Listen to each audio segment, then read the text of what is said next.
just a little while longer.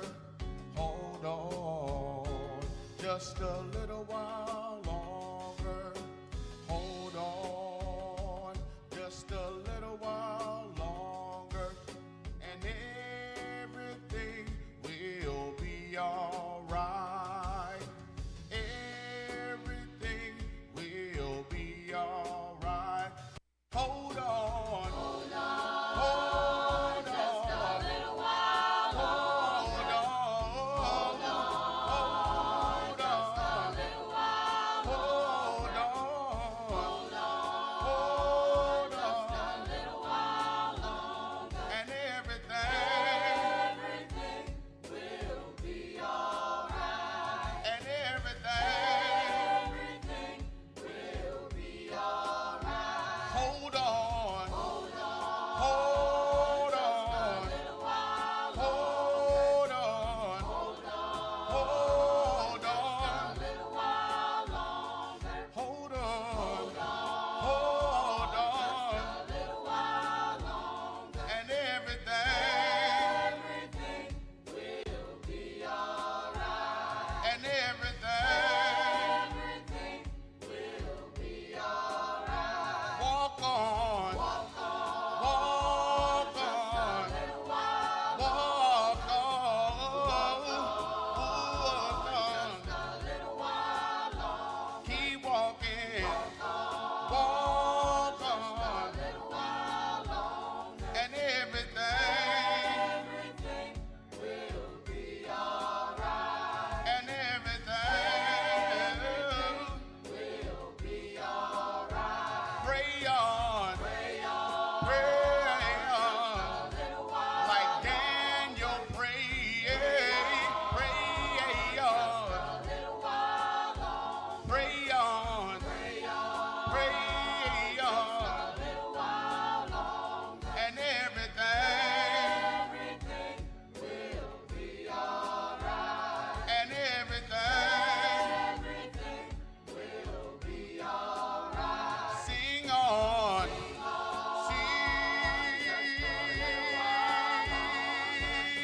on. Oh, sing on. Just a little while longer. And everything. Will be all right. And everything. Will be all right. Hold on. Hold on. Hold A on. little while Hold on.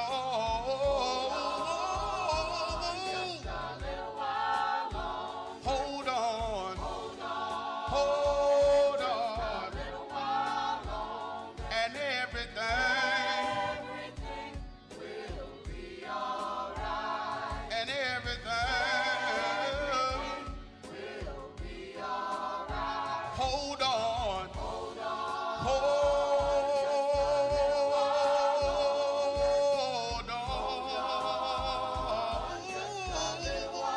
Hold on. Hold on. Hold on. A little while longer. And everything. Will be all right. And everything. Will be all right. And everything. Will be all right. And everything.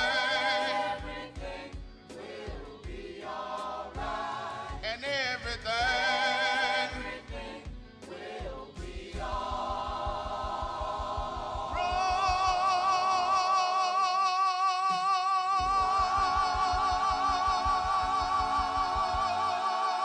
Rise.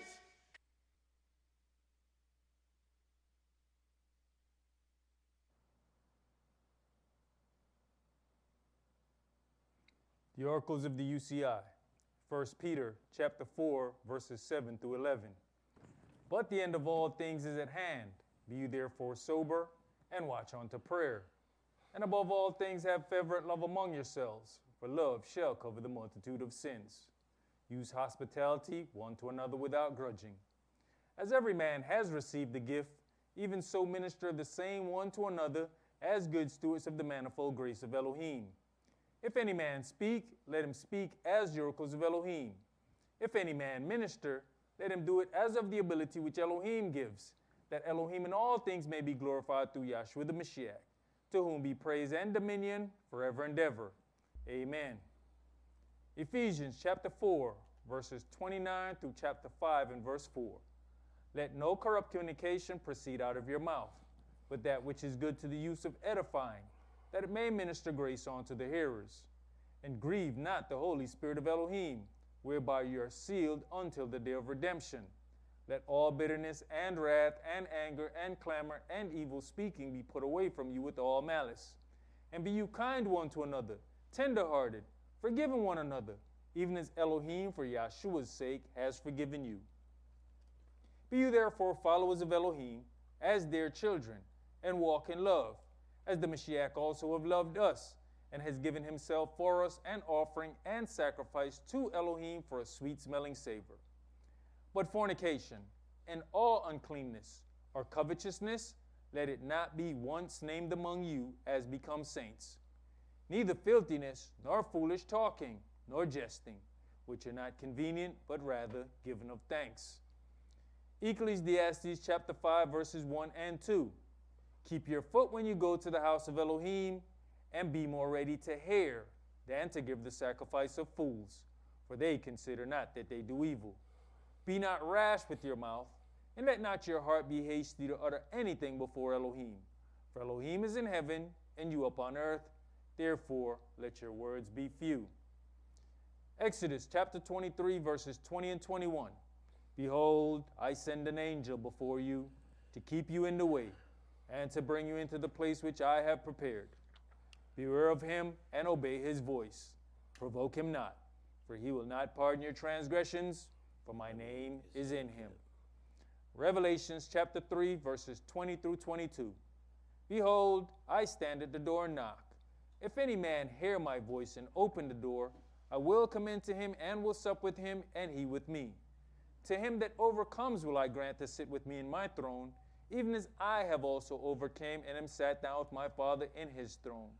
He that has an ear, let him hear what the Spirit says unto the churches. All right, Shabbat Shalom. Shabbat Shalom. Which is peace on Yahweh's holy Sabbath day. And welcome to another holy convocation that Yahweh has enjoined unto us here in this body of Yahshua. I guess if you're seeing this, we of course are in the sanctuary, but because we had a few that were under the weather, we ended up putting everything outside, and everybody else is viewing those things in their tabernacle. And quite frankly, Yahweh has a way of orchestrating some things, because this is absolutely beautiful. I wish I didn't have to get sick for us to do it. But I think the rest of our days will be conducted this way, especially since we have good weather. But Yahweh has a way of orchestrating some things. But this is a really beautiful occasion here, being in the midst of our tabernacles. We've never really had our whole, gathering outside before. So praise Yahweh. Now, today's sermon is entitled Raven as a Wolf. It is written in Genesis chapter 49 and verse 27, Benjamin shall raven as a wolf. In the morning he shall devour the prey, and at night he shall divide the spoil. This is a great power that was given unto Benjamin. And with great power comes great responsibility. This ability means that he is a warrior. Now, although Benjamin is gifted in battle, the ultimate leadership position was given unto Yehudah. The tribe of Yehudah, or tribe of the kings, must be able to deal with the warrior. He needs the warrior's skill set, so he must dictate to the warrior who the true enemies are. Otherwise, the warrior wars against him and against his own people. So to set this up, we're going to start at Genesis chapter 43, and we're going to read verses 24 through 34. Genesis 43 and 24 through 34.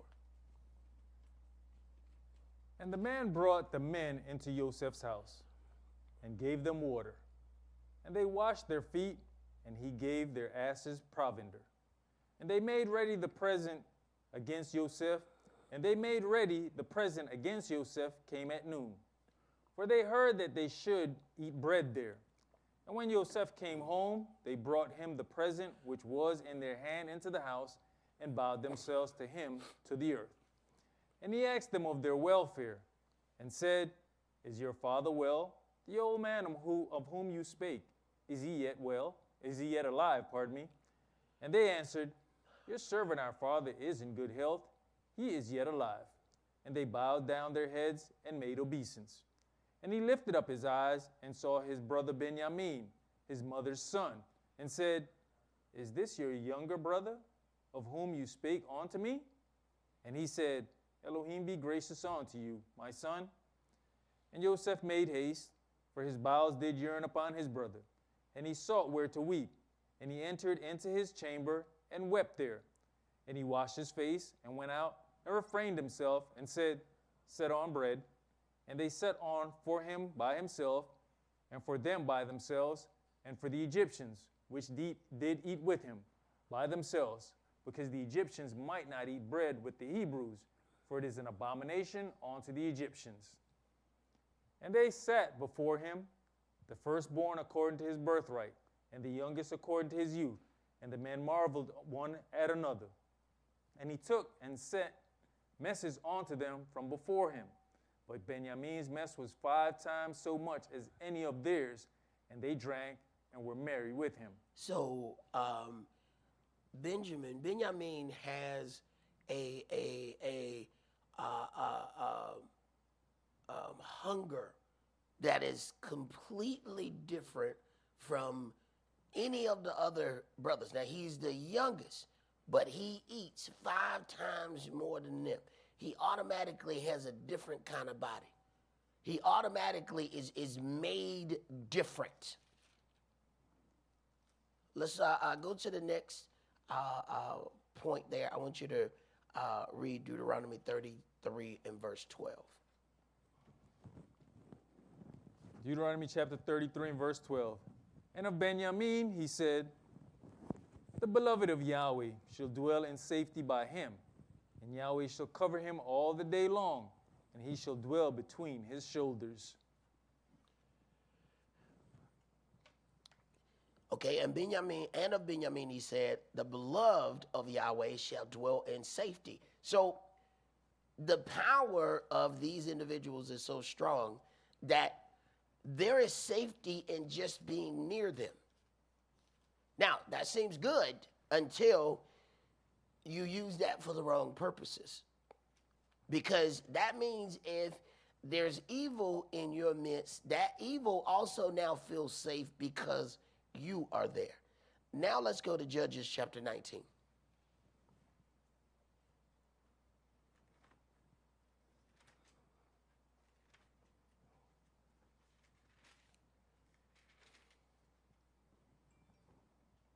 Judges chapter 19 and verse 1. And it came to pass in those days, when there was no king in Israel, that there was a certain Levite sojourning on the side of Mount Ephraim, who took to him a concubine out of Bethlehem, Yehudah. And his concubine played the whore against him, and went away from him unto her father's house to Bethlehem, Yehudah, and was there 4 whole months. All right, go ahead. And her husband arose and went after her, to speak friendly unto her, and to bring her again, having his servant with him and a couple of asses. And she brought him into her father's house. And when the father of the damsel saw him, he rejoiced to meet him. And his father-in-law, the damsel's father, retained him. And he abode with him 3 days. So they did eat and drink and lodge there. And it came to pass on the 4th day, when they arose early in the morning, that he rose up to depart. And the damsel's father said unto his son-in-law, Comfort your heart with a morsel of bread, and afterward go your way. And they sat down and did eat and drink both of them together, For the damsel's father had said unto the man, Be content, I pray you, and tarry all night, and let your heart be merry. And when the man rose up to depart, his father-in-law urged him, therefore he lodged there again. And he arose early in the morning on the 5th day to depart. And the damsel's father said, Comfort your heart, I pray you. And they tarried until afternoon, and they did eat, both of them. And when the man rose up to depart, he and his concubine and his servant, his father-in-law, the damsel's father, said unto him, Behold, now the day draws toward evening. I pray you, tarry all night. Behold, the day grows to an end. Lodge here, that your heart may be merry, and tomorrow get you early on your way, that you may go home. But the man would not tarry that night. But he rose up and departed, and came over against Jebus, which is Jerusalem. And there were with him 2 asses saddled, his concubine also was with him. And when they were by Jebus, the day was far spent.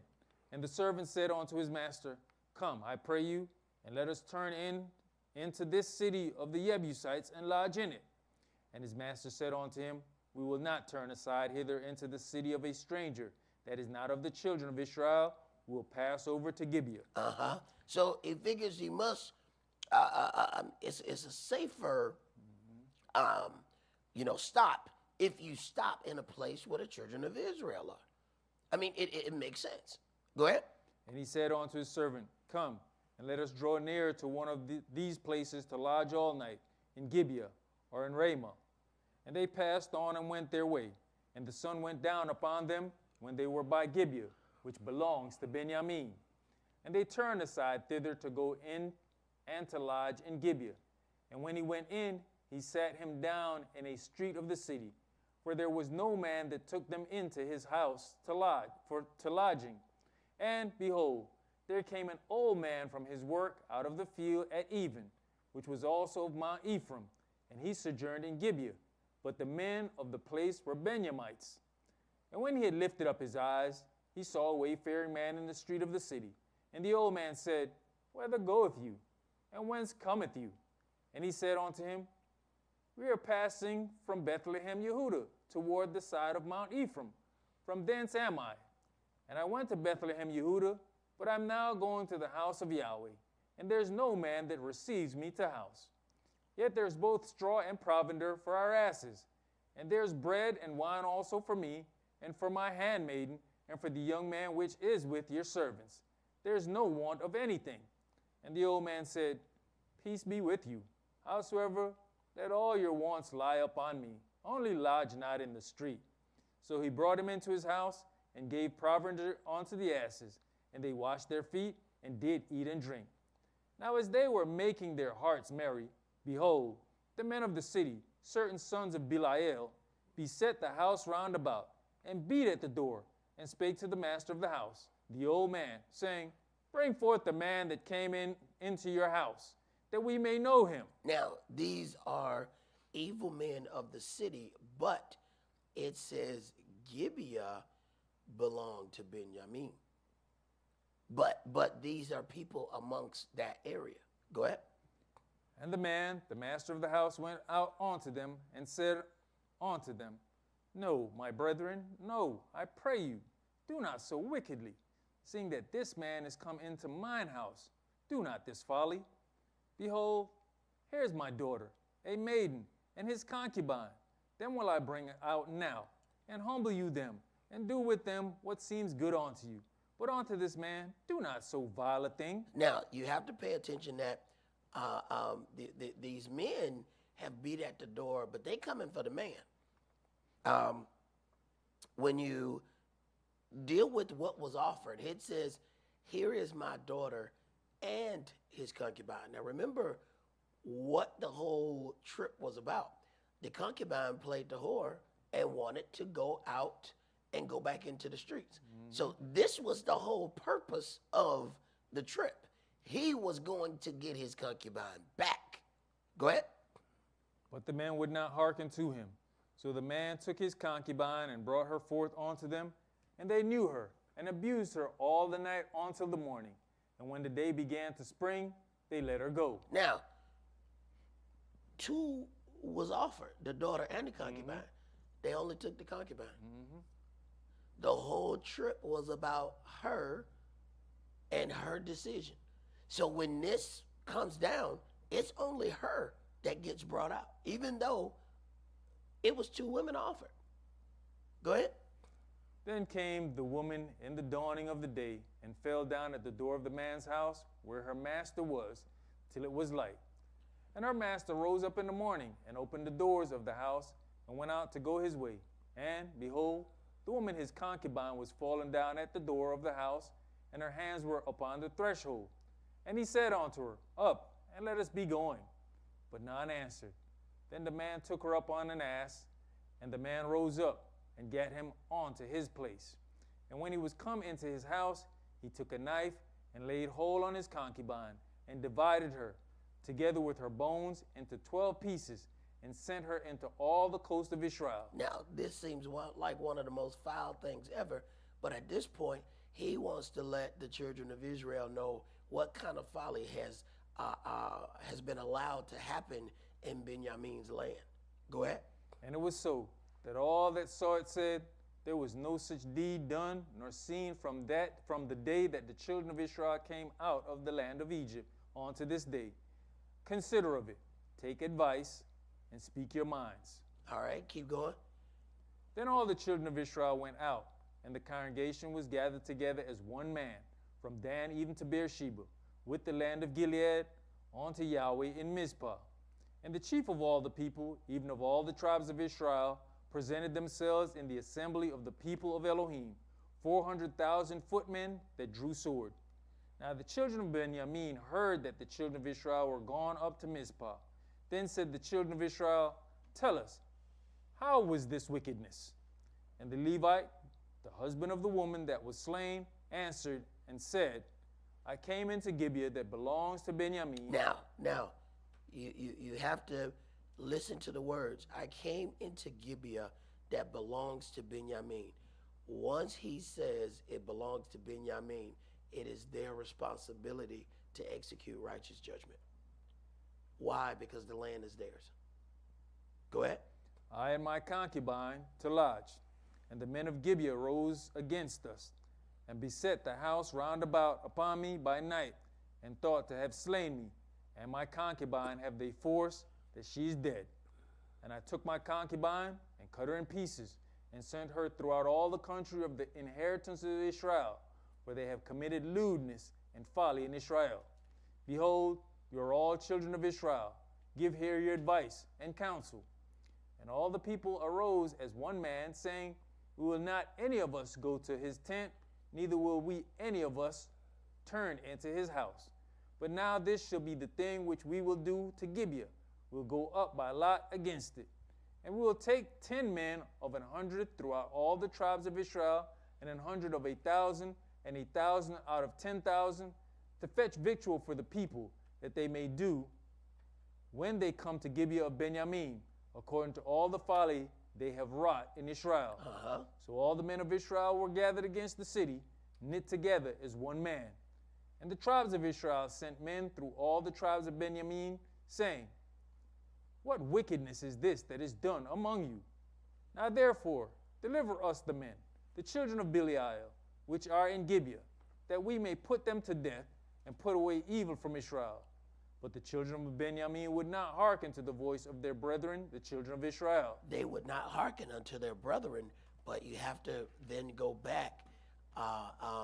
Deuteronomy 33 and verse 12 says, And of Benjamin, he said, the beloved of Yahweh shall dwell in safety by him, and Yahweh shall cover him all the day long, and he shall dwell between his shoulders. Now, look what's dwelling between his shoulders now. There is an evil, wicked deed. Now, they are asking to deliver the men that have done this wicked deed, but Benjamin, the warriors, protect the evil individuals. Go ahead. You know, Elder, we go through this story so much, and until you kind of like you're slowing it down and breaking it down and pinpointing certain things, you don't really see the difference. You just think this people of Benjamin did this. Right. In verse 5, it says, the men of Gibeah rose against me. Uh-huh. So Right. he's putting a distinction. Right. He didn't say The men of Benjamin. men of Benjamin. No, Benjamin is taking up for some evil men. But what has happened? They have lodged among these people for a while, and now they are counting them as being amongst them.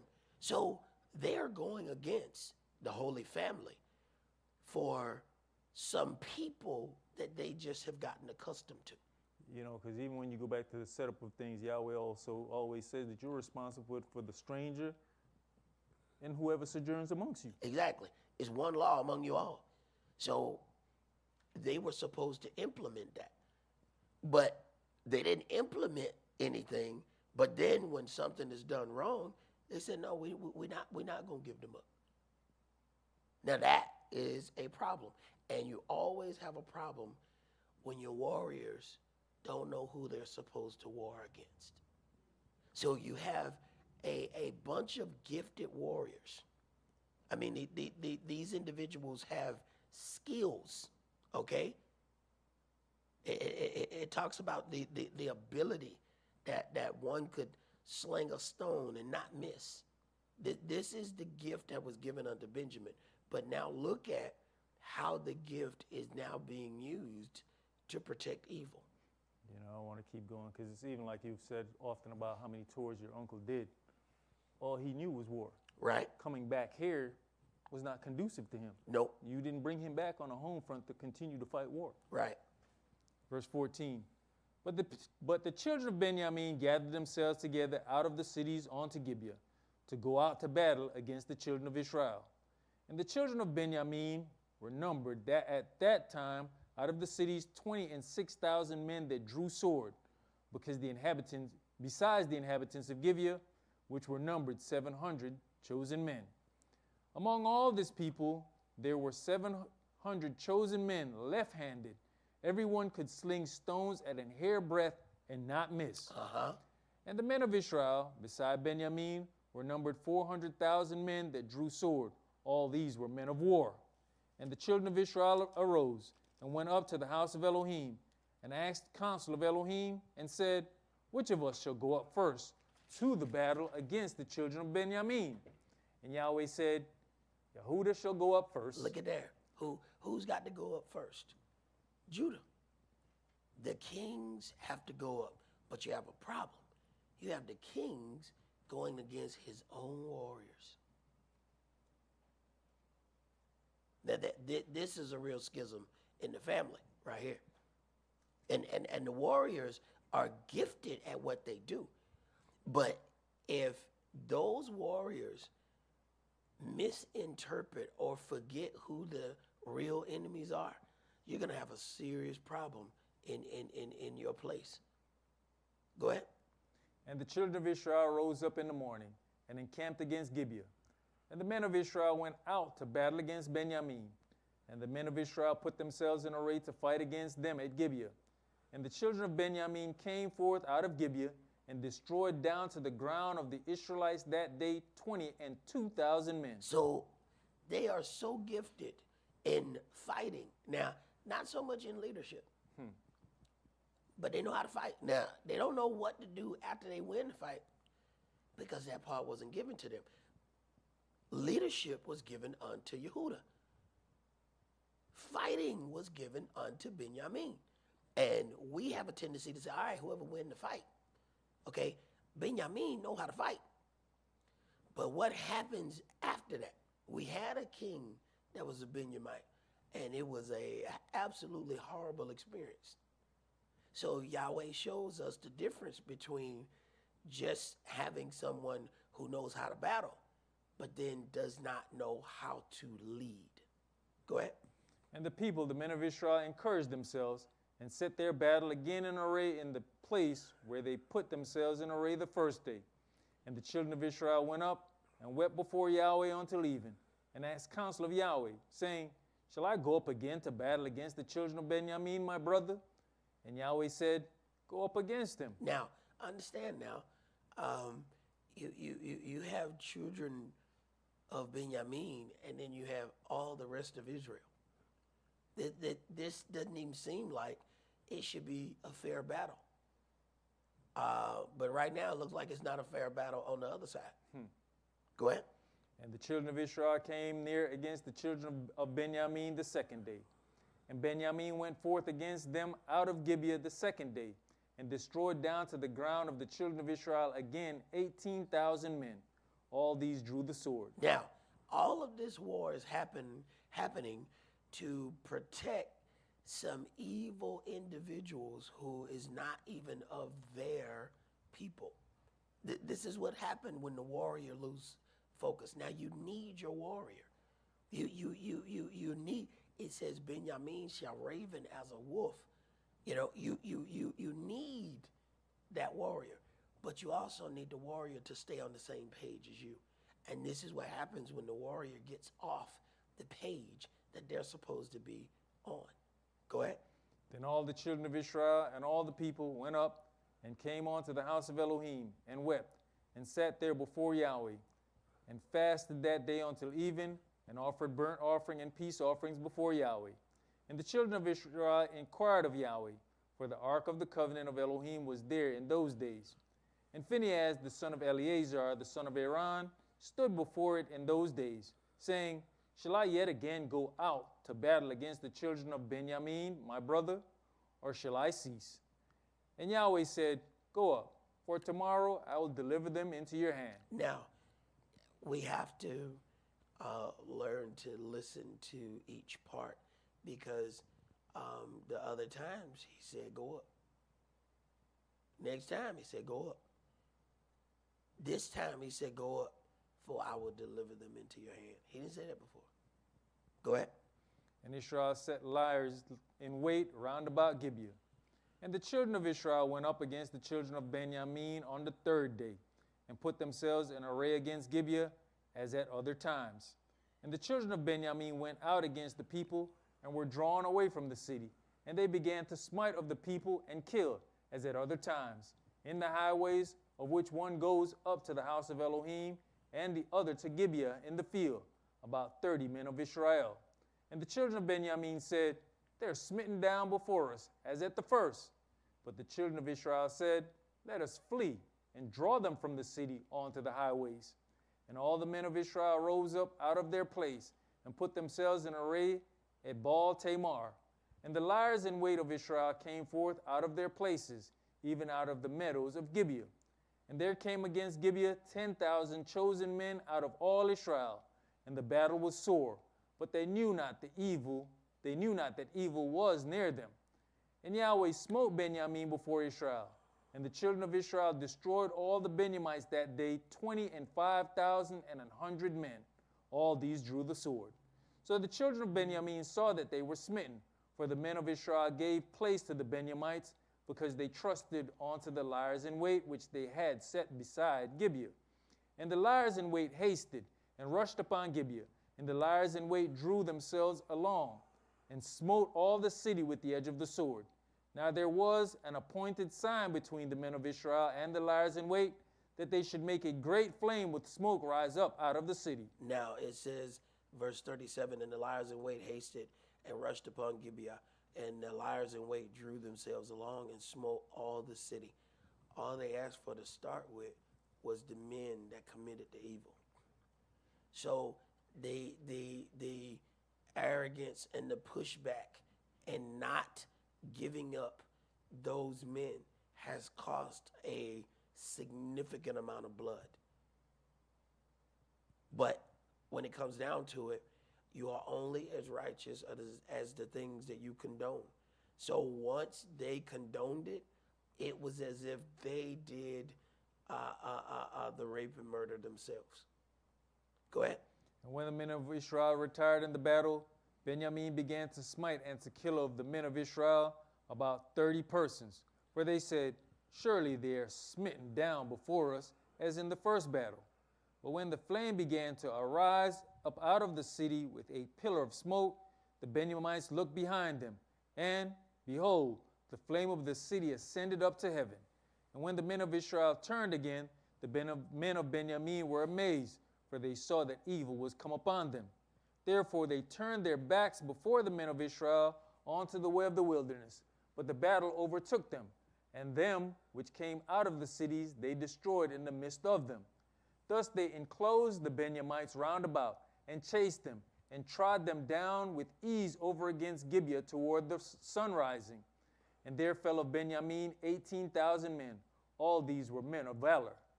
And they turned and fled toward the wilderness onto the rock of Ramon. And they gleaned of them in the highways 5,000 men, and pursued hard after them unto Gibeah, and slew 2,000 men of them. So that all which fell that day of Benjamin were 25,000 men that drew the sword. All these were men of valor. But 600 men turned and fled to the wilderness unto the rock Ramon, and abode in the rock Ramon 4 months. And the men of Israel turned again upon the children of Benjamin, and smote them with the edge of the sword, as well the men of every city as the beasts, and all that came to hand. Also they set on fire all the cities that they came to. Now we have an issue at this point. So now you have a tribe of Israel that was almost completely cut out of the family. And that whole action was about justifying the deeds of somebody that wasn't even in the family. And all they had to do, it is important that, we look at how we use the power that is given unto us. The power of Benjamin, the power of these warriors were meant to keep Yahweh and his holy things safe. But when we have the wrong direction, we'll use that warrior power, and we end up warring against the king and the things that the king is trying to implement.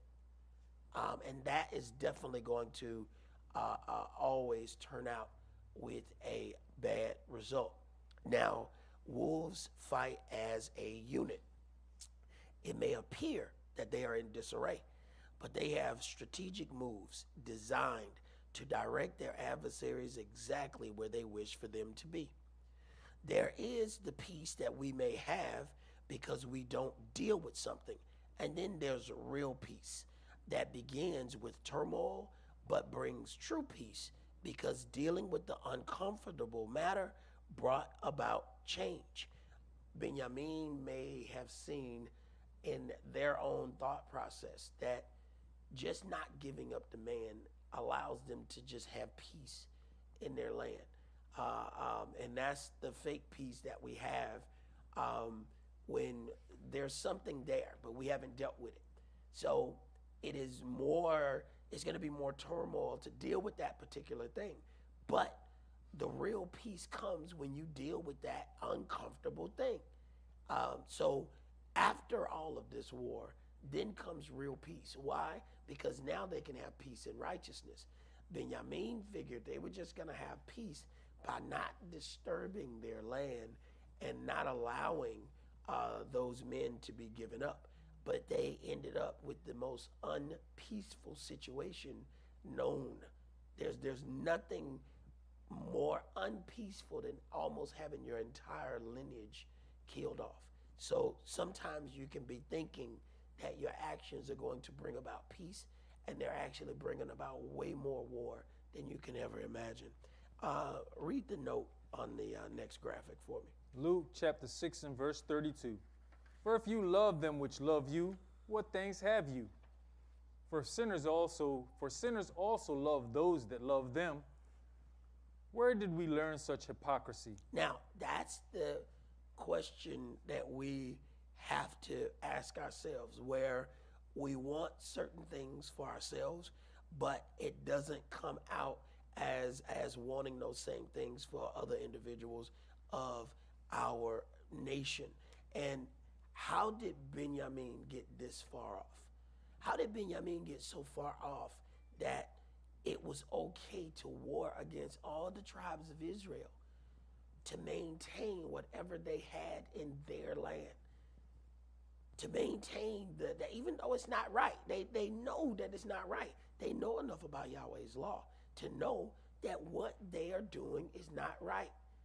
what got them so far that they were willing to fight against the entire family for what it is they wanted. I want you to go to Genesis 18, and I want you to read verse 19 for me. For I know him, that he will command his children and his household after him, and they shall keep the way of Yahweh, to do justice and judgment, that Yahweh may bring upon Abraham that which he has spoken of him. All right, so one of the things that we have to look at there, where it says it happened in the land of Benjamin, it said it happened in Gibeah, which belongs to Benjamin. So this lets you know who they were saying is responsible for executing the judgment. Now, in the beginning of this, Genesis 18, it is spoken about Abraham.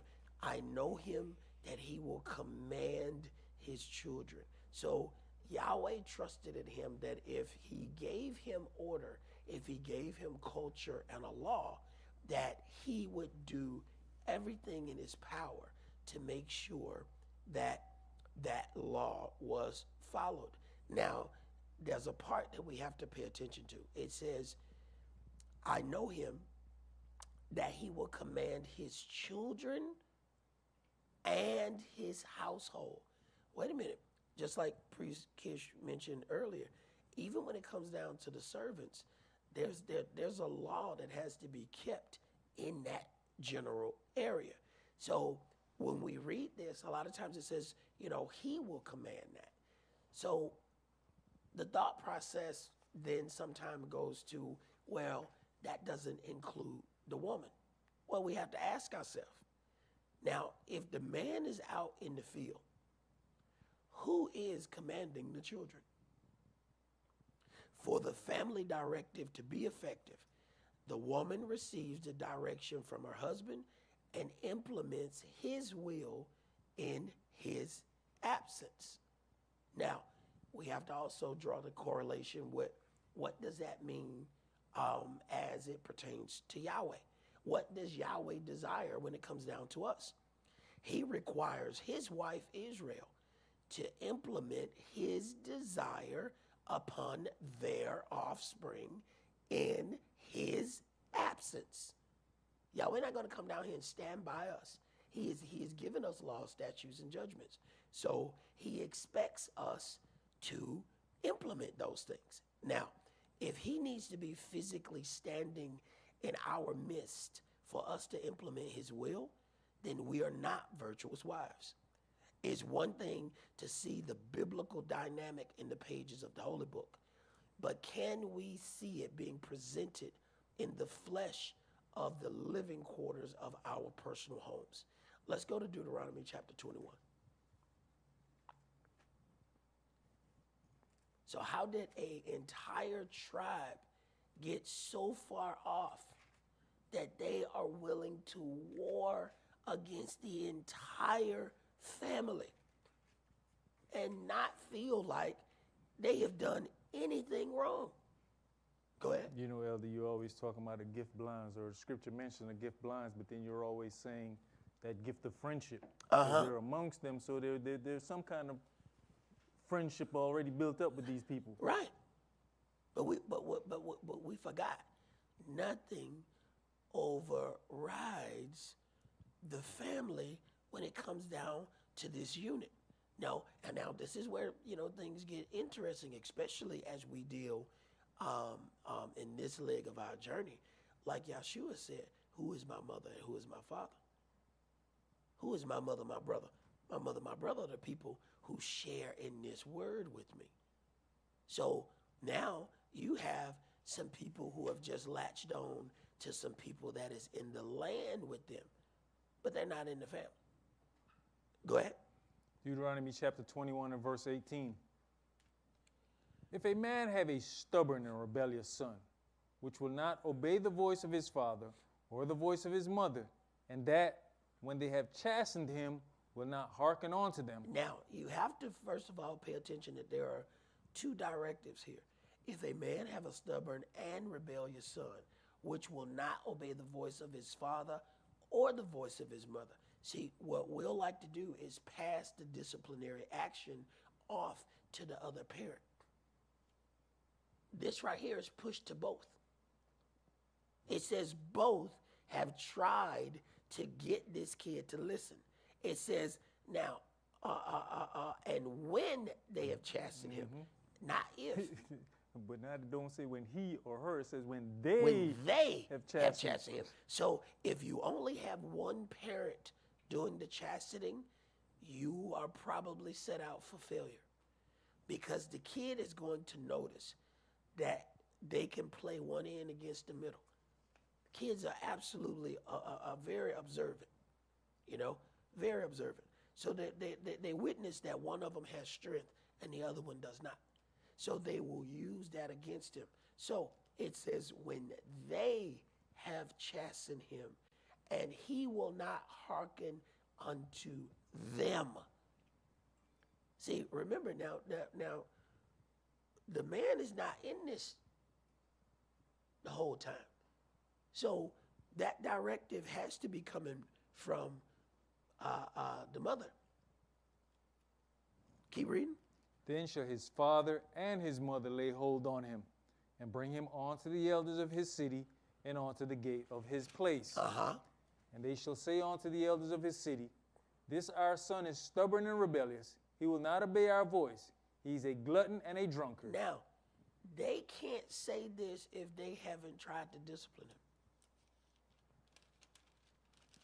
Now, if they don't try to discipline him, then this is going to be brought by the other people of the village.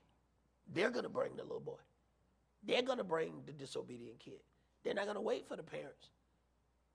They said, no. We have tried to deal with this kid, and his folks won't deal with him. Now, we have, if you guys have been paying attention, this last school shooting, the father in jail with the boy.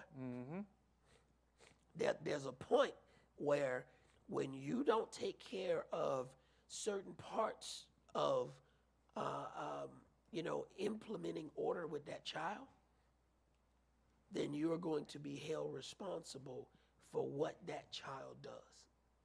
And it's interesting that people believe that they're showing love, but ultimately they're showing something else. And they will end up being responsible for something that they didn't do. But the didn't is really about they didn't chastise, the child. No, they didn't commit the murder that the kid committed, but they are held responsible for it.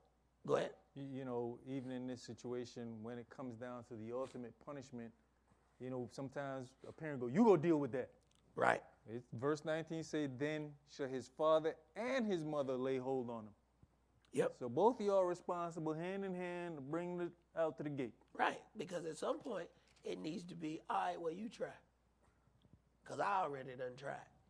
Now, what happened if there's no, there's only one? Then that child then only has a 50% chance at success, because there's only one person that's willing to deal with it. That's interesting, because at this point, the child's success has been cut down 50%. Already. 50%. That's a hell of a start, to lose 50% of your possible success rate. Go ahead. But even to touch on the same thing, what happens if you have both of them there, but only one's implementing? You who are not helping. You're still 50%. Exactly. You might well be a single parent. You're still 50%. Go ahead. Verse 21, and all the men of his city shall stone him with stones, that he die. So shall you put evil away from among you, and all Israel shall hear and fear. Now, this is the law of Yahweh that Yahweh has given unto us, that we are to have a certain level of respect among our children. When you get to, we want to look at Benjamin, and we see these warriors. Understand, these warriors still started as kids. Somewhere with their abilities, they took those abilities and they used those abilities for something not righteous. So, at what point do we have? What is our window to address that before we lose it? Let's go to Proverbs chapter 28. And you know, one of the things that's interesting is you have a totally different generation now that even though they read the word of Yahweh, their actions show that they don't believe it. Now, Yahweh's word says one thing, but they have a different order that they're going to implement in their home. Proverbs 28, and I want you to read verses 17 through 26. A man that does violence to the blood of any person shall flee to the pit. Let no man stay him. Whoso walks uprightly shall be saved, but he that is perverse in his ways shall fall at once. He that tills his land shall have plenty of bread, but he that follows after vain persons shall have poverty enough. A faithful man shall abound with blessings, but he that makes haste to be rich shall not be innocent. To have respect of persons is not good. Right, but when we are dealing with good versus evil, and we decide, we know that something is evil. But if we decide, I'm not going to deal with this person, have we not shown respect of persons? Even if that kid is ours. Because we have to figure out, how do we keep from a nation from ending up having our most gifted warriors warring against us? Go ahead. For a piece of bread that man will transgress. He that hastes to be rich has an evil eye, and considers not that poverty shall come upon him. He that rebukes a man afterwards shall find more favor than he that flatters with the tongue. Whoso robs his father or his mother and says, it is no transgression, the same is the companion of a destroyer. Now, what does it take for a person to get so comfortable taking something that they now say that it's not a transgression? That means something has been allowed. And we don't see how one thing leads to another. It may be that a kid grabs a toy and he takes it from somebody. And instead of fussing at the kid, they'll let the kid do it. As that kid keeps getting older, he don't play with toys no more. Now he playing with your wallet. So now when he starts taking money out of the wallet, do they then correlate that to, you remember when that kid went by and took everything that they wanted and you didn't say anything about it? What do you think the kid is doing now? This is the result of you never saying anything. Every time the kid wanted a toy, he snatched the toy. Well, now what he wants is in your wallet. But when it gets that bad, then we're trying to figure out, well, what happened? Go ahead. He that is of a proud heart stirs up strife, but he that puts his trust in Yahweh shall be made fat. He that trusts in his own heart is a fool, but whosoever walks wisely, he shall be delivered. All right, jump to Proverbs 30. See, so when we read these things and it's like, okay, these are the books of wisdom. These are the books of knowledge where we're supposed to be going through these poems and songs and getting some direction on how to deal with some things that we already have our law. So we know, that this is based on law because, we read that in Deuteronomy 21. So when we get to these other more intricate levels of instruction, we have to consider if we ignore these things, what will be the outcome? Proverbs 30, and I want you to read verses 11 through 17. There is a generation that curses their father and does not bless their mother. You know what? there used to be a time that it was just certain things you couldn't say to your parents. There used to be a time that you couldn't even ask your parents what was for dinner. What was for dinner was whatever came out that kitchen. Now, the next generation and generations after are able to tell the parents what they want to eat. And then the parents then go and cook or prepare or buy whatever the children say they want. So now the parents are basically slaves to the children. See, when parents were putting a meal together, they were considering all the things that you've eaten that week. All right, you need to have some vegetables in there. You need to have some such and such. You need to have this. Now, you give a kid an option. He going to ask for pizza 5 days straight. At what point do you step in and say, no, this is going to harm you? Go ahead. You know, the worst thing is when you vouch for your kid, oh, they don't eat that. And then they go to somebody else's house and they eating it. You sitting there, what you doing? Oh, I'm eating this. It tastes good. Right. But you done went and told that person, oh, they don't eat that. Right. Right. That means that they learn the boundaries of where they are. They learn how to play that game. No, I don't want that. That means I don't eat that. I mean, I don't want that. I want you to give me something else. Go ahead. There is a generation that are pure in their own eyes and yet is not washed from their filthiness. Wait a minute. If we believe Yahweh's word says one thing, and you have a whole generation now that don't believe in spanking their kids. Some people say the internet is good, but let me tell you, we've learned some things on the internet that we didn't grow up with. The whole we don't spank our kids. That ain't nothing that we grew up with. That is not anything that we grew up with, and it's definitely not anything that Yahweh condones. Matter of fact, Yahweh says that we're going to be setting that kid up for a problem, and all the things that we don't do as when they're kids, it is going to be done to them when they are adults, and it is going to be done in a way more harsh fashion if it has to be done to them as an adult. Go ahead. You know, we were having that conversation earlier in the week when we were talking about chastisement and how we never grew up saying, man, I ain't gonna beat my kids when I have kids.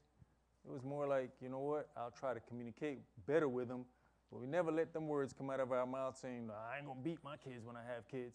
Man, there's they say it's a real strong thing to say never, but I'm pretty sure I have never let those words come out of my mouth, ever, ever, ever. Even before I had kids, because I understood that kids are going to be kids, and they need to be directed in certain things. Go ahead. Verse 13, there is a generation, oh, how lofty are their eyes, and their eyelids are lifted up. There is a generation whose teeth are as swords, and their jaw teeth as knives, to devour the poor from off the earth, and the needy from among men. The horse leash has 2 daughters, crying, give, give. There are 3 things that are never satisfied. Yea, 4 things say not, it is enough. The grave and the barren womb, the earth that is not filled with water, and the fire that says not, it is enough. The eye that mocks at his father and despises to obey his mother, the ravens of the valley shall pick it out, and the young eagles shall eat it. Wait a minute. If the ravens of the valley shall pick it out, that means that individual's corpse is lying amongst the ground. If the eagles are picking it and shall eat it, what do you think that means? That means that dead body is laying on the ground and animals are finishing it. This is what he's saying is the result of the eye that mocks at his father and despises to obey his mother. Not one, but both. Despises to obey his mother and mocks at his father. Now, why would he mock the father? Because he's like, I only have to listen to you while you're here. What's the mocking? Yeah. I'm gonna do that, Daddy. Yeah. Okay. Yeah, you said that. Okay. Yeah, I'm gonna straighten up. Yeah. Cause he know as soon as he go to work, I can do whatever I want with her. So he mocking the father. He just giving the father words. Cause there is no strength in this house when you leave.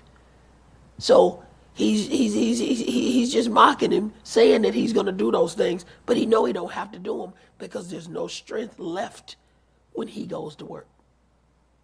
That's why it has to be a unit when we deal with that. Let's go to Hebrews chapter 12.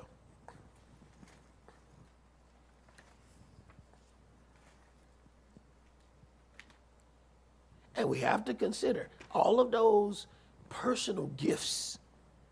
Those personal gifts still there.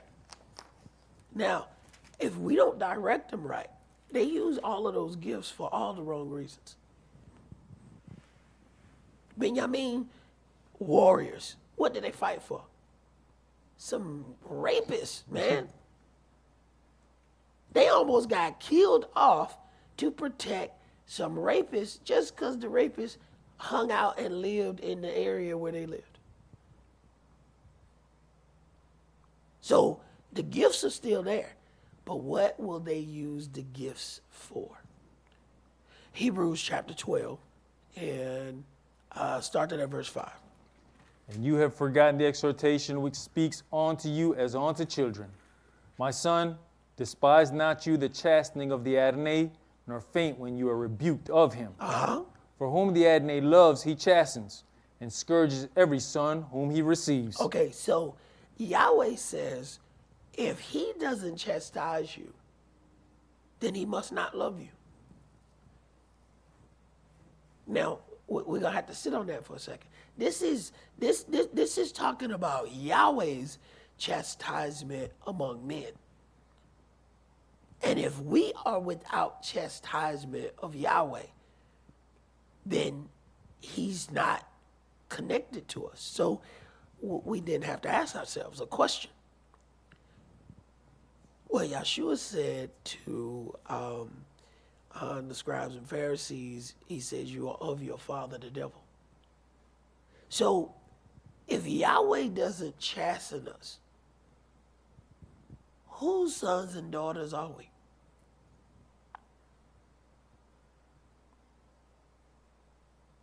So then when we decide we're not going to chasten a child, who are we giving the child to?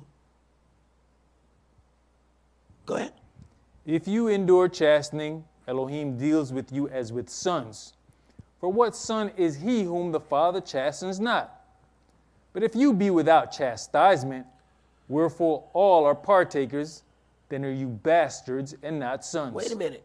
If you be without chastisement, you're a bastard. They said, well, a bastard is somebody without a father. Mm-hmm. He said, no, you're a bastard. Because I ain't your daddy. There's something wrong here. But this new generation believes that not chastening the kid is showing love. Scripture says that's the opposite. What I'm reading. I got a crazy question. Go ahead. So if you knew a child like that, should the parents go get mad if you walk by and say, hey, little bastard? Hey, the little kid's the parents gonna get mad anyway. But hey, if the kid is without chastisement, is he not a bastard? Now this our book. We all supposed to be dealing in the same book, right? Mm-hmm. Okay.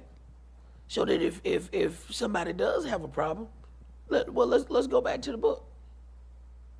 Because I keep noticing no matter what happens, there does not seem to be any chastisement. So I think you got a little bastard right there. By your own doing, not by any other means. This is just your decision making. You have put that there. Go ahead. Furthermore, we have had fathers of our flesh which corrected us, and we gave them reverence. Shall we not much rather in subjection unto the Father of spirits and live? Shall we not much rather be in subjection unto the Father of spirits and live? For they verily for a few days chastened us after their own pleasure, but he for our profit, that we might be partakers of his holiness. Now no chastening for the present seems to be joyous, but grievous. Nevertheless, afterward it yields the peaceable fruit of righteousness unto them which are exercised thereby. Right. Now, but you have to stay the course. Now, no chastening for the present seems to be joyous. That's right now. But grievous. It is grievous. Nevertheless, afterward, it yields the peaceable fruit of righteousness. Why? Because they learn how to act through that chastisement. See, that's how it brings the peaceable fruit of righteousness. If we just we can have the fake peace or we can have the real peace. The fake peace is where you see something wrong and you act like you just didn't see it. So now everything keeps going smooth. But it's fake peace. It's only peace because you haven't dealt with that uncomfortable matter. Then there's real peace, where it starts out in complete turmoil, but it deals with some of those issues that have not been dealt with. And then afterwards comes the peaceable fruit of righteousness. So you got to cause turmoil to have real peace. But if you're so afraid of the present turmoil, you will never have future peace. Go ahead. The rod and reproof, I think we're done with Hebrews. All right, let's go. Let's go to Proverbs chapter 29.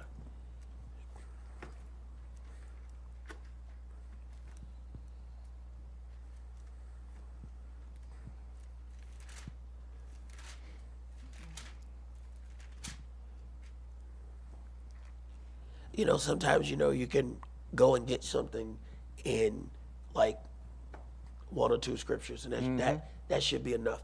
But when you have, when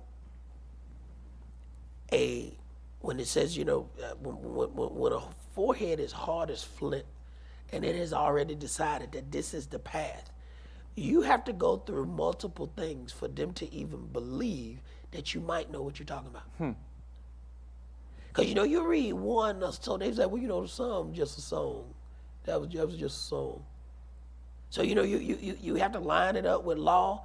Then you have to line it up with a few more things just so they can believe that what you're saying has validity. Because, what happens is people start to believe that this is just your view and your opinion. They don't believe that it is the view of their Elohim. And if we go to the opposite of our Elohim, what does that make us? I don't care how much you think you do. I don't care how many songs you sing. If you do the opposite of what Elohim has said, what does that make you? Go ahead, brother. Proverbs 29. And I want you to read verses 15 through 17. The rod and reproof give wisdom, but a child left to himself brings his mother to shame. Wait a minute. Now, why did it say the father to shame right there? Who did I say going to be at home all day? The mother. With the kid. The mother. All right. So when the kid don't act right, they're going to automatically know who didn't do their job. They're going to automatically say, I know who did. I know what you ain't doing. Because, you can say what you want to say. But when, your kid is the one that's jumping on top of the tables, throwing stuff, everybody looking, I know what you ain't doing. I don't know what you're doing, but I know what you ain't doing. It says, the rod and the reproof give wisdom. Check that out. He said, the rod and reproof give, said my switch make you smart. Why? Because you're going to learn what not to do. But a child left to himself, how is he left to himself? Because even though they saw something that was incorrect, they didn't want to go to the uncomfortable part of dealing with it. Go ahead. When you look at verse 15, we always laugh about this too. The beating and the talking behind it, the rod and the reproof. Yep. I never got a whooping without a conversation. Matter of fact, there was the pre-whooping talk. And then there was the talk that happened while you were getting the whooping. Because it was important that you knew why you were getting the whooping. How can it bring forth wisdom if you don't know why you're getting the whooping? So that means that's why the old folks used to say, you get it where you act up at. Why? Because that way the wisdom sinks in immediately. All right? So you did something in the store and your grandmama, grabbed that ear and wrung it right there. Now, you still got whatever that is in your hand that she told you not to grab. Now wisdom is there. You feel it. You feel it. Why? Because it happened right there in the moment. See? But because we're going to wait, because we operate as cowards, now it won't bring the same wisdom when you try to, now you got to try to go back and explain to the kid. No. You get it where you act up at. You act up in Walmart, you're going to get it in Walmart. Go ahead. When the wicked are multiplied, transgressions increase, but the righteous shall see their fall. Correct your son, and he shall give you rest. Correct. This is about, making sure that they keep the right direction. Go ahead. Yes, he shall give delight unto your soul. Not at that very moment. They won't enjoy the correction. And this is not being said to say, okay, beat your kids all the time. That is not what this is saying anyway. But to correct them, you got to open your mouth and say something. There might be some times, and let me tell you, kids' timing is to them a little bit of time is forever. You sit a kid in a corner, and that kid may go berserk in that corner for that little bit of time. But you still gonna have to do something to try to correct that kid, to let them know that what they are doing is not correct. Otherwise, we're setting that kid up for a fall. Let's go to Proverbs chapter 23.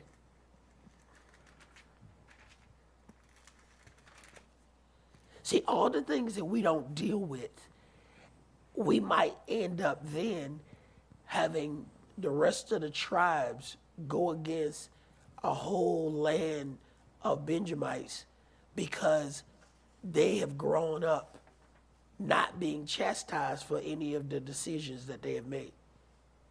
And then we end up in a war-type situation. And we don't even consider that if we implement these things in our homes, that it also causes peace among our brethren. Because what happens when there's one unruly kid? Don't the other kids follow suit? Mm-hmm. Okay. Proverbs 23, and let's start at verse 6. Eat you not the bread of him that has an evil eye, neither desire you his dainty meats. For as he thinks in his heart, so is he. Eat and drink, says he to you, but his heart is not with you. The morsel which you have eaten shall you vomit up, and lose your sweet words. Speak not in the ears of a fool, for he will despise the wisdom of your words. Remove not the old landmark, and enter not into the fields of the fatherless. For their Redeemer is mighty, he shall plead their cause with you. Apply your heart unto instruction, and your ears to the words of knowledge. Withhold not correction from the child, for if you beat him with the rod, he shall not die. He shall not die. So we automatically know then that there's a limit to what we're supposed to be doing, but there is also some instruction that is supposed to be there. Yahweh has made the child brain so that it absorbs everything. A child can learn a new language faster than any adult. A child can absorb some things, but that also means that a child is also absorbing incorrect things. A lot of incorrect things that you are not doing anything about. And if that child can learn at 10 times the rate as us, when you leave that child to himself and not deal with it, that child has learned 10 times more evil than you might have learned in the same time span. Why? Because their brain is different at that stage. It is made like a sponge. They're soaking up everything. You can say a bad word and a kid will hear you say the bad word, but he won't repeat that bad word. They'll wait a week later and they'll use the bad word that they learned by hearing you. But you know what's wonderful? What was absolutely frightening wonderful? That they used the word in the absolute right context. They waited until the perfect time to use that word that they heard from you. Now, how was this kid able to hear this word? That means their brain was processing, all right, the last time I heard this word, my mama dropped a plate on her foot. So the kid is waiting for the next plate foot incident. This is when you use this word. Mm-hmm. Now, how did they figure all that out? Their brain is made differently. So they're soaking up all of these instances, these circumstances, these situations. All of them are being soaked up. And if we are not doing anything at that point, then it could be detrimental for that child. Go ahead. You know, Elder, I'm sure you've been on your phone before watching a video or something else, and when that does, something else pop up that why did this come up? But yet, we've allowed for these electronic devices to become the new babysitter and just walk away, not thinking that as it pops up on us, it could pop up on your child while he's got the device. Right. And what happened if he tap on it? Now, one thing is the pop-up. What happened when they tap on the pop-up? Because they don't know not to tap on it. Now, they got a whole different education. Go ahead. Verse 14, you shall beat him with the rod and shall deliver his soul from hell. Now, that part is very interesting. That if you are beating him with the rod, you are delivering his soul from hell. If you withhold correction, are you not delivering him to hell? If the left is true, the right has to be true as well. It says beat him and you deliver him from. Read Proverbs 22 and verse 15 for me. Foolishness is bound in the heart of a child. Wait a minute. Foolishness is bound in the heart of a child. Why is that there? The child is on a learning expedition. The child is trying to soak up everything. And it's foolishly observant about everything. So it has that. But that's what makes the kid learn so fast. Go ahead. But the rod of correction shall drive it far from him. The rod of correction is supposed to drive that away. Let's go to Proverbs chapter 19.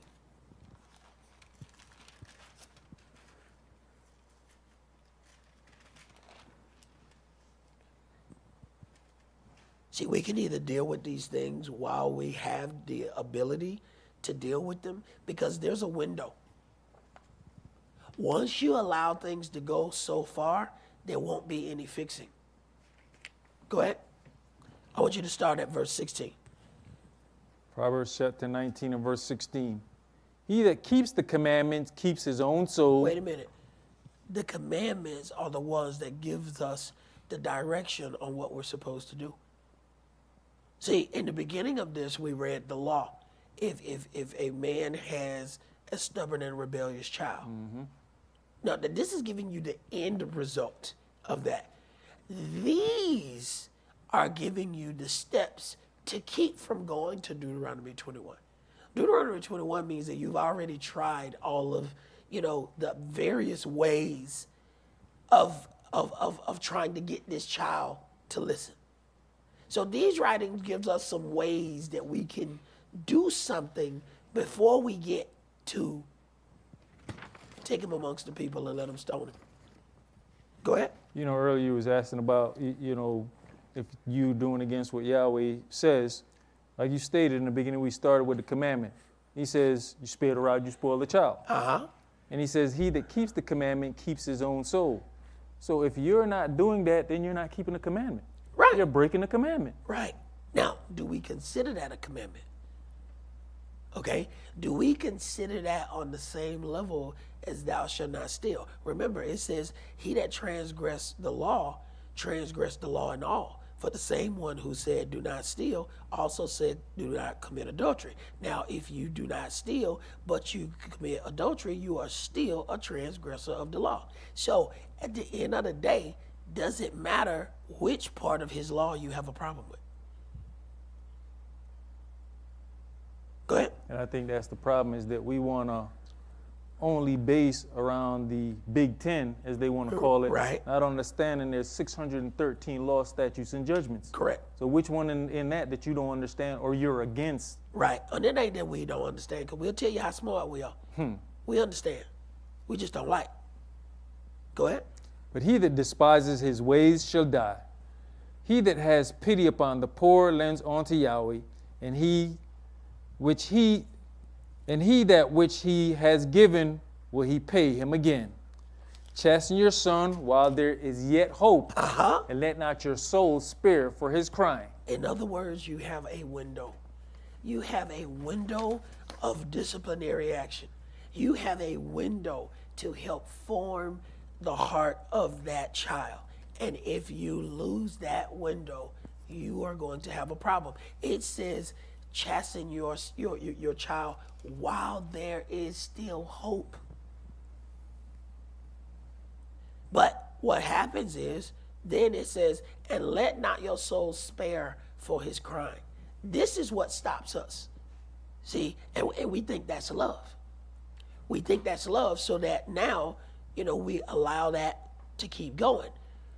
But what's going to happen is, that kid is going to get stronger and stronger in whatever that is.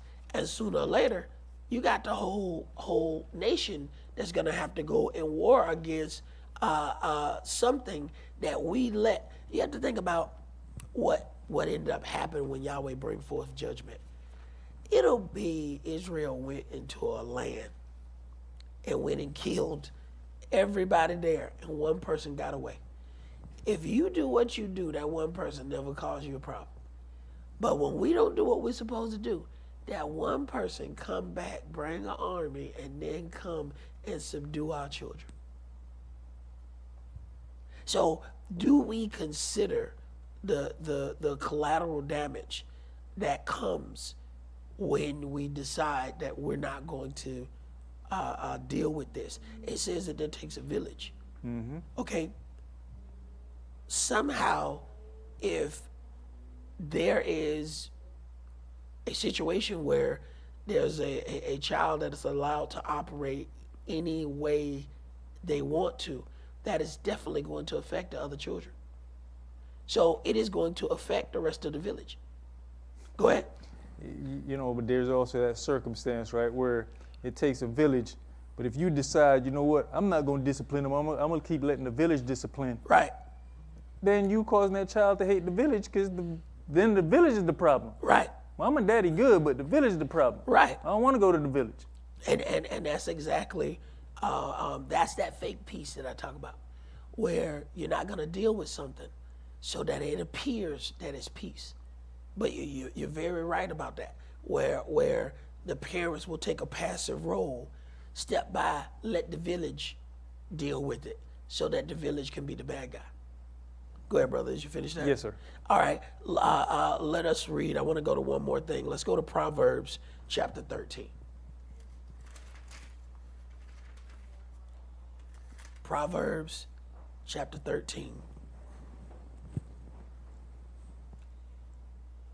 Are we starting verse 13? Yeah, start at 13. Okay. Whoso despises the word shall be destroyed. Stop.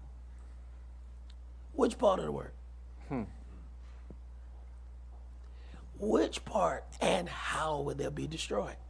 Consider how Yahweh does things. Is the destruction connected to what part of the word you decided that you despised? Where is the connection? Whoso despises the word shall be destroyed. So there's despising and there's destruction. Go ahead. But he that fears the commandment shall be rewarded. The law of the wise is a fountain of life, to depart from the snares of death. Good understanding gives favor, but the way of transgressors is hard. Every prudent man deals with knowledge, but a fool lays open his folly. A wicked messenger falls into mischief, but a faithful ambassador is health. Poverty and shame shall be to him that refuses instruction, but he that regards reproof shall be honored. Now, what are we, if we just say to the kids, but we don't implement anything, the kid is getting accustomed to refusing instruction. Now, as that individual grows, how bad will that become? Go ahead. The desire accomplished is sweet to the soul, but it is abomination to fools to depart from evil. He that walks with wise men shall be wise, but a company of fools shall be destroyed. But a companion of fools shall be destroyed, Evil pursues sinners, but to the righteous good shall be repaid. A good man leaves an inheritance to his children's children. Right. Now, what is a really good inheritance? See, when we look at this, we think money. But if you leave the order of how one is supposed to walk, that is an amazing inheritance. That inheritance is then passed on throughout the different generations. Because then you have some that say, well, you know, my father taught me this, so I'm going to teach my kid this. And then so on and so on. Now you're talking about a real inheritance. Go ahead. And the wealth of the sinner is laid up for the just. Much food is in the tillage of the poor, but there is that is destroyed for want of judgment. He that spares his rod hates his son. Wait a minute. So now we get to the point where it is believed that not whooping the kid is love. Yahweh says not whooping the kid is hate. Because you don't understand the unit that you have in front of you. You don't understand that right now it is forming how it is going to run the rest of its life. And everything that you don't correct shall be a monumental problem later. So he says, if you spare the rod, you hate that child. And this new generation say, well, you know, I love my kid, so I'm not going to whoop my kid. Yet this word says the opposite. And everything, the multiple readings say differently. So it's not just one specific, like, you know, hey, we can go and find this one thing somewhere. No, we find a whole thought process. Keep reading, because he's going to go in a little deeper. He that spares his rod hates his son, but he that loves him chastens him betimes. In other words, he chastened him often. He that loves him chastens him often. That don't mean he got to whoop him every time. But chastisement, he has to learn the difference between right and wrong. If you love them, you go out of your way to teach them the difference between right and wrong. If not, you're causing everybody else an issue who is teaching their kid the difference between right and wrong. Because they'll teach their kid right, and then the other kid who's not taught comes in and does wrong, and then all the other kids grab onto that wrong. Go ahead. The righteous eats to the satisfying of his soul, but the belly of the wicked shall want. Now, we have to look at what Yahweh said in Isaiah. He says, I have nourished and brought up children, and they have rebelled against me. So, can Yahweh honestly say that he has nourished and brought up kids if he haven't told you the direction, if he hasn't instructed you on what was right, can he say that he nourished and brought them up? But he says, I nourished and brought them up. I took care of them. I gave them these things. I gave them direction, but they have rebelled against me. But if we don't do anything about chastisement, if we don't do anything to help facilitate that growth, then we are not ending in rebellion. We're actually producing the rebellion ourselves. So we have to get into this book and understand that this is our culture, and our culture dictates that we do things a certain way.